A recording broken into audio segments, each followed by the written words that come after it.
নমস্কার, অ্যাস্ট্রোলজার জয় শাস্ত্রী। আজকের আপনাদের কাছে যে অনুষ্ঠানটি তুলে ধরব সেটি হচ্ছে 2026 সাল আগত।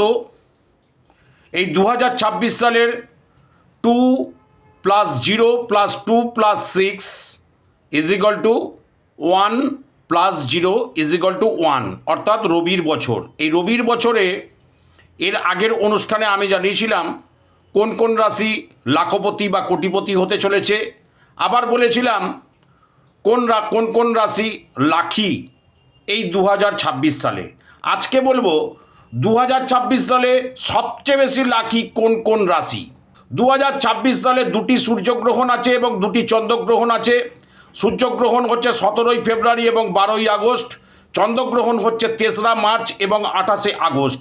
পাশাপাশি শনি মহারাজ, বৃহস্পতি দেব, রাহু এবং কেতু এই সমস্ত শক্তিশালী গ্রহের অবস্থানের পরিবর্তন ঘটবে।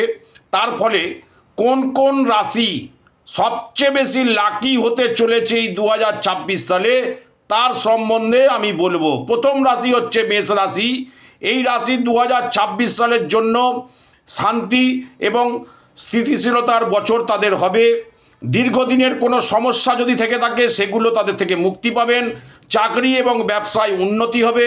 অর্থনৈতিক দিক থেকে কিছুটা পরিকাঠামো শক্ত হবে, আত্মবিশ্বাস বাড়বে এবং জীবনে নতুন সুযোগ আসতে চলেছে। এর পরবর্তী রাশি হচ্ছে বৃষ রাশি। 2026 সালে সাফল্যের বছর হচ্ছে এই বৃষ রাশির কর্মজীবনে পদোন্নতি এবং বিশেষ দায়িত্ব পাওয়ার সম্ভাবনা রয়েছে এবং তাদের পারিবারিক জীবন খুব সুন্দর এবং মেলবন্ধন হবে। এরপরে তৃতীয় রাশি হচ্ছে সিংহ রাশি। 2026 সালে সিংহ রাশির জাতক জাতিকাদের জীবনের নানা ক্ষেত্রে ইতিবাচক ফল পাবেন। অর্থ বৃদ্ধি পাবে, সম্পত্তি বাড়বে, কর্মক্ষেত্রে প্রভাব ও মর্যাদা দুটোই বৃদ্ধি পাবে। আত্মবিশ্বাস ভরে যাবে এবং আনন্দে কাটাবেন। তারপরের রাশি হচ্ছে আপনার তুলা রাশি। তুলা রাশির জাতক জাতিকাদের জন্য এবছর নিয়ে আসবে কর্মজীবনে বিশাল উত্থান। ব্যবসায়ীদের জন্য আসছে নতুন লাভের জায়গা। নতুন চুক্তি সম্প্রসারণের জন্য আপনারা এই সময়টা আপনাদের খুব ভালো। এবং পরবর্তী রাশি হচ্ছে ধনু রাশি। ধনু রাশির এই 2026 সালে স্বপ্ন পূরণের বছর।